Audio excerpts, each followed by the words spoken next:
Kalau tahajud, apa bedanya tahajud dengan hajat tuh? Kalau hajat tuh kalau waktunya bisa tambah aja. Kalau tahajud ada usaha dulu pada malam hari itu memang beda. Tapi di dalam konsekuensinya tuh kita sama-sama meminta itu dia. Apakah perlu penegasan di sholat sunat hajat kita? Begini, sholat tahajud atau sholat malam itu dikerjakan pada waktunya. Kemudian sebenarnya keutamaan waktu malam itu sehingga Allah turun ke langit dunia.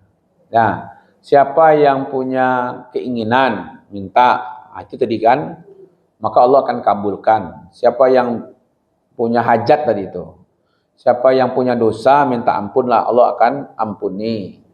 Yang punya kesempitan minta kelapangan, Allah akan berikan kelapangan. Ya. Tapi sholat sunat hajat dia berbeda. Sholat sunat hajat itu sholat sunatnya 2 rakaat.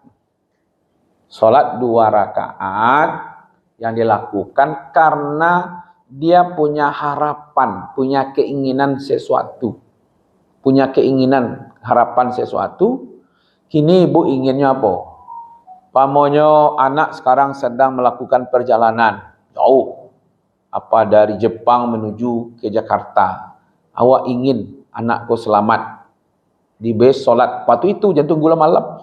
Kalau malam aku nyuruh tibuh. Ada keinginan. Lalu kita perbaiki. Man tawadda'a fa asbaha wudu summa yusalli raka'ataini. Siapa yang berwudu dengan sempurna, kemudian dia sholat 2 rakaat, ya kan? Untuk tadi keinginan dia tadi itu. Nah, dia sholat. Maka itu sholat hajat kapan saja.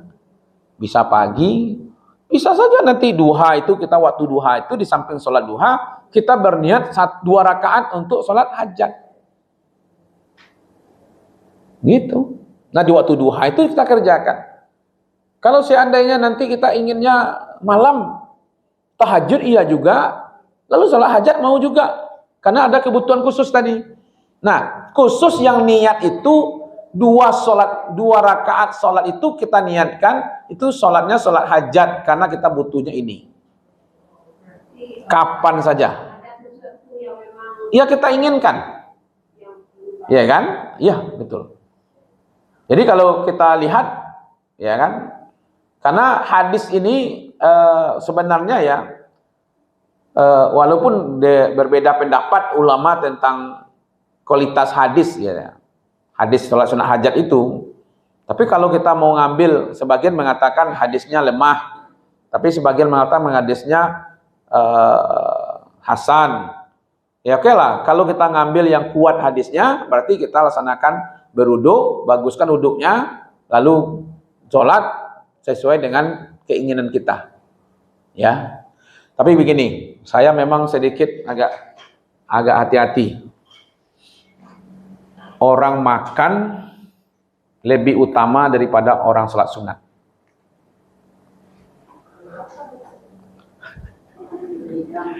Maksudnya begini. Ada orang kerajonya makan saja, Bu. Nah, ada orang kerjanya sholat sunat saja. Lebih utama yang kerajo makan kok dibandingkan sholat sunat. Mbak makasihnya tuh. Ada orang makan, ya Allah, alhamdulillah ya Allah, tolong ya Allah kuatkan diri saya ya Allah, gitu ya. Sehingga saya selalu mengingatmu ya Allah. Jadi makan itu mengantarkan dia ingat kepada Allah. Minta keberkahan kepada Allah. Padahal makan ke urusan dunia kan?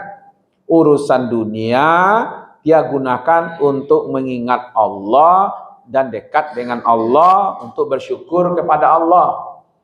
Tapi ketika dia sholat sunat, nantakana dia apa? Ya Allah, tolong terima anakmu karajo ya Allah, tolong jodoh anakmu ya Allah, tolong ya Allah kayu anakmu ya Allah. Nyo amalannya amalan akhirat kan? Sholat tuh amalan akhirat, tapi amalan akhiratku digunakannya untuk dunia. Sementara waktu amalan dunia digunakannya untuk akhirat. Paham Ibu maksudnya? Nah, jadi kalau begitu, kalau mau sholat, janganlah untuk sholat dunia ke dunia. Kalau tiba dia kayak Ka'bah tuh, Fajero, nya tiba kayak Ka'bah tuh. Harusnya urusan akhirat, minta ampun, jannah, kecek kawan sebelahnya. Mabi Fajero, jannah, Fajero. Ayo balik. Sudahlah jannah tu juga baliklah ke Fajero balik. Dia pakai waw lain. Jannah wal Fajero. Dan Fajero kok ndaknya tinggal doh. Ya kan? Boleh, tapi pakai cerita tadi, Pak. Urusan dunia karena diharapnya ke akhirat lebih baik dibandingkan urusan akhirat tapi dikerajonnya untuk dunia. Standar amal tergantung banyaknya ya. Kan ya tidak. Seberapa sering, seberapa ikhlas. Seimbang saja. Bukankah sudah kita bahas ayatnya? Ayat 200 itu surat Al-Baqarah. Ada orang haji, selesainya haji minta kebaikan dunia, minta dunia, gitu kan? Tidak ada yang dia dapatkan untuk akhirat. Lalu diluruskan oleh Allah kan dalam ayat itu. Mintalah dunia dan akhirat. Itu maka lahirlah Rabbana atina fid dunya hasanah. Jadi jangan salah pasang. Ya dah, urusan akhirat dijadian untuk kepentingan dunia. Puasa untuk diet, puasa untuk sehat. Kan dunia itu tuh. Ya kan? Karena tidak untuk Allah. Sholat supaya selesai masalah hawa. Gitu kan. Kadang-kadang. Jadi yang mau ragu. Jadi kalau bisa sholat hajat itu yang juga untuk hajatnya kepada Allah. Ya kan? Kita ingin anak kita diberikan petunjuk ini segala macam gitu ya. Entahlah. Bukan tidak boleh minta dunia ini boleh juga. Cuman tadi itu. Gitu.